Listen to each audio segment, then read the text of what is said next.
Season of Discovery Phase 4 is finally here, and it's time to look at how we're going to play Fury Warrior at level 60.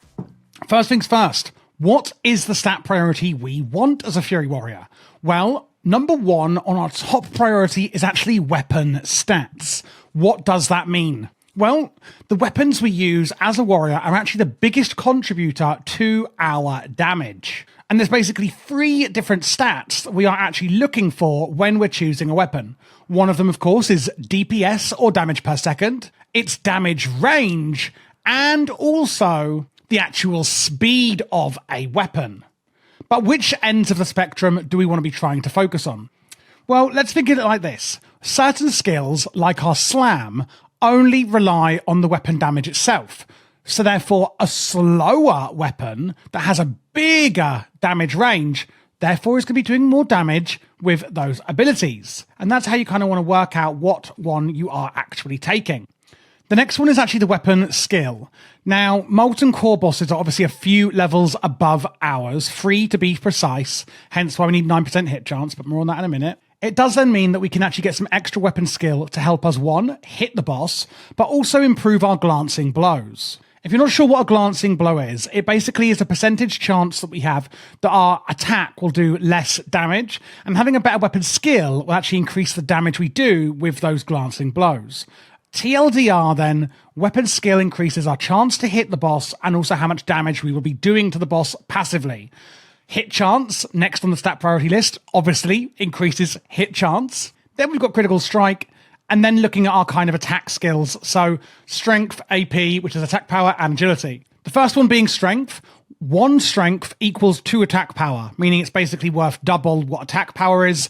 After that, we have agility, which actually does a few things specifically. It also increases attack power, but to a smaller extent.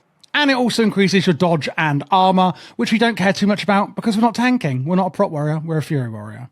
One thing I forgot to mention on critical strike chance is that that's going to actually increase our damage done, and then increase our rage generation. And a higher critical strike is also going to lead to a higher flurry uptime. More on that later in this tutorial. I'm not going to be going into the talents at a granular detail like in past phases, because we've all been playing for all those phases. And if you haven't, well, check out my phase 1, 2, and 3 guides for those level brackets. But here at 60, we're finally there with all of our talents in. We are going to be dual wielding, of course, as a Fury Warrior, and therefore going into the dual wield specialization here, increasing the damage of our offhand by 25%. Things like Unbridled Wrath are also really useful, giving us a 40% chance to generate an additional rage point when we deal melee damage with a weapon. Of course, having 2 different weapons we're using increases the chance of that actually happening. And then here is that flurry talent that I spoke about briefly before with our critical strike.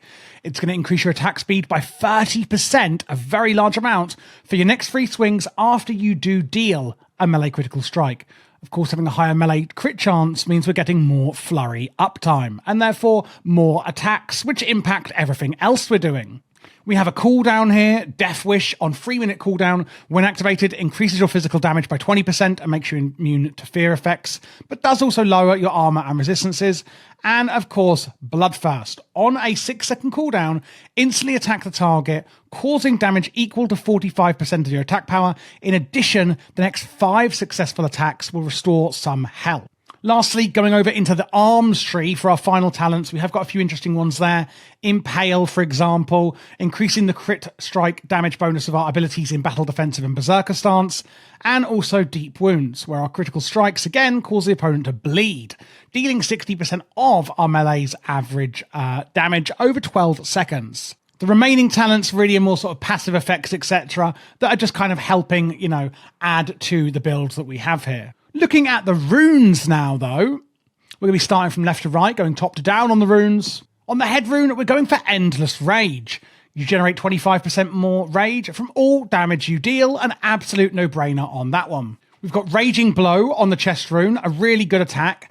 It's ferocious, it deals 100% weapon damage, but can only be used when you are enraged or when Berserker or Blood Rage is actually active.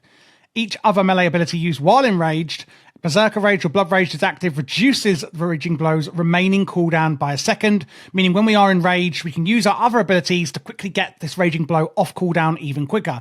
If you're not sure what those abilities are, don't worry. We are going to be going through them in full in the rotation part shortly. But we must understand why we're using them with these runes here first. We then have Rampage, where we go on a rampage, increasing our attack power by 10% 30 seconds. It can only be used while enraged, a great another cooldown there. Single-Minded Fury is a great passive damage increase, especially when we are dual wielding. While dual wielding, your movement speed is increased and you gain 2% attack speed every time that you melee auto attack strikes the same target as your previous auto attack. For instance, if you're on a big boss and you keep attacking that boss, you're going to get that buff. This does stack up to 5 times, and it lasts 10 seconds or until your auto attack strikes a different target. So it's really, really good when dual wielding, like we are, on single target bosses. Blood Surge will actually enable us to have free slams, one of the abilities we'll be using in our rotation. Heroic Strike, Bloodthirst, and Whirlwind have a 30% chance to make a next slam within 15 seconds, instant, strike with both weapons, and also cost no rage. So it's basically free, hits with both weapons, and is super duper. We've got Consumed by Rage on the legs, which you can keep up if you're good at your rage management. It enrages you, activating abilities which of course require to be enraged, for 12 seconds after you exceed 60 rage. In addition to that, Whirlwind also strikes with your offhand melee weapons while you're enraged. So when we're doing AoE with Whirlwind, great, more damage there. We do want to cycle our rage. Every time we go over 60, we are going to, of course, enrage and get that Consumed by Rage buff on ourselves. On the foot, we can go with Enraged Regeneration, or we could go for Rallying Cry. Really depends what you need. Enraged Regen heals you specifically for 30% of your maximum health over 10 seconds. Again, can only use that when enraged. And Rallying Cry is actually going to grant all of our party and raid members within 40 yards 15% increased health. So if there's a raid-wide big amount of damage incoming, you can do this to add some extra sort of health to your raid members. But if it's more single target damage you'll be taking, you can go with Enraged Regen instead. Sudden Death is a really interesting one. We have an ability called Execute. We have got this talent up here, reducing the rage of that ability, FYI. So with Sudden Death, your melee hits have a 10% chance to grant the Sudden Death buff. What this does is, it allows us use our Execute ability regardless of the enemy's health. Usually you can only use Execute when the enemy is at really low health. When this proc happens, we can use it whenever the hell we like. Lastly, on the Ring and Ring runes, we're going for Mace specialization, Axe specialization, etc. It really just depends what weapons you're using. If you're using an Axe and a Mace, use Mace and Max. If you're using other weapon types, use those specializations. Remember we spoke about before with our weapon skills, increasing our hit chance and our glancing blow damage. These two specializations are going to help with that. That's specifically what they are doing. So you do want to make sure you're using the right weapon ones for this. So how does this all come together into the rotation we're going to be using? Well, what you can see that I've put together here is pretty much the single target rotation. When you go into battle, charge in if safe to do so, meaning don't take aggro off the tanks, of course. When you do this, it will generate some rage for you. That's pretty much what that ability is used for. The main thing we're then going to want to actually do is, of course, trigger the Consumed by Rage buff to enrage ourselves as much as possible. This means we are going to need to pool our rage to 60 and above to trigger this effect at all times. After that, regarding what stance we're going to be in, it's going to be Berserker stance. It's increasing our critical hit chance by 3%, and all damage taken is also increased by 10%. So a bit of a trade-off there on survivability versus damage, but it's the one we want. After that, we can use our Sunder Armor ability. Simply, this is going to reduce the armor on the boss by 90, and it can stack up to 5 times. Do not waste your time with this, however. If there is a priest in the group, using the Hum and Shuli little mini-me's, they will also cast this on the boss, and you will not need to, and you will be wasting your time. If there's no priest, get the maximum stacks up on this to reduce the target's armor as much as possible, and maximize how much you guys can do on DPS to the boss.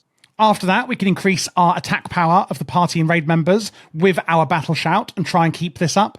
And we can also look to be using our Demoralizing Roar as well, or even our Thunderclap. If you're not sure what these abilities do, well, while Sunder Armor reduces the armor of the boss or target, Demoralizing Roar actually reduces their melee attack power. So the attacks they're doing on the tanks, etc. will be lessened. And what Thunderclap will do is actually increase the time between the enemy's attacks. So think of it as Sunder Armor is reducing their armor, Demoralizing Roar is reducing their damage, and Thunderclap is increasing the time between their attacks. After that, we're going to use our Execute whenever we can. It's usually, remember, only usable on enemies below 20% health, but we will sometimes get a Death Wish proc where we can use it whenever the hell we like. TLDR, whenever you see that you can, use your Execute. Then we're going to be using Slam whenever it's instant cast. This will get procced by the Blood Surge rune that you're using, where Heroic Strike, Whirlwind, and Bloodthirst all have a chance at making this actually proc and happen. Then remember that cooldowns, as we mentioned earlier, Death Wish and Rampage, well, when you do have these both available, do use them on cooldown. One thing to note though, let's say they're coming off cooldown and the boss is at 30% health. If it's soon going to be at 20% health and therefore in the Execute phase, you may want to hold off these cooldowns to make sure you can maximize them in the Execute phase of the boss, so 20% health and lower. You'll obviously get used to when you should be using these, as you go through the bosses, but yeah, use them on cooldown, but do be wary of using them as much as possible when you can in the Execute phase at the end of the fight. After that, we can use our Whirlwind whenever possible, and the same with our Raging Blow. And then we can use our Hamstring to basically what we call fish for either Wild Strikes or Wind Fury Totem procs. These are the two same things. One comes from from a Shaman. One comes from a Druid. And basically it has a chance when we do melee hits from anyone in the party in raid, when we have a chance on hit to actually grant extra attack power. So we can use Hamstring as an extra attack, extra melee attack specifically to fish for those procs and get more attack power. And lastly, if you've got loads of excess rage, use Heroic Strike. And that is pretty much it. So just to go through it again, we'll be charging into battle with Charge, consuming by rage, we're wanting to trigger as much as possible. To do that again, go over 60 rage. Stay in Berserker stance, remember trading off damage and survivability there. Use Sunder Armor, Battle Shout, Demoralizing Roar, and Thunderclap to actually increase our attack power from our allies, reduce the attack power of our enemies, reduce the armor of our enemies, and also increase the time between our enemies' attacks. Again, don't use Sunder Armor if you've got a priest in the group that's using their Homunchuli rune. Use Execute whenever we can, either at below 20% health or from a proc. Use Slam whenever it's made instant from Blood Purge. And activate Death Wish and Rampage on cooldown, but once again, do be careful to try and use these as much as possible in that under 20% health Execute phase of the boss. Whirlwind, Raging Blow, and Hamstring as much as you can in that order, and then Heroic Strike to dump any rage. How then do we do the AoE rotation? Well, pretty simply the same, but instead of Heroic Strike, we're going to use Cleave. And then, again, using Whirlwind as a maximum cast priority, rather than at number 9, where I've put it on this list currently. And that is pretty much it for how we're going to play Fury Warrior in SoD Phase 4. If you do need any other help at all, please do consider joining my Patreon. There's a link down below in the description for it, and I can help you one-on-one in DMs on Patreon should you need it. It also comes with a lot of extra resources, like LVUI profiles, extra guides that are behind the scenes, etc., and WoW spreadsheets. Don't forget, if you're looking for other class guides, maybe Arms Warrior or other classes, you can check out all of the phases I've done on my channel below.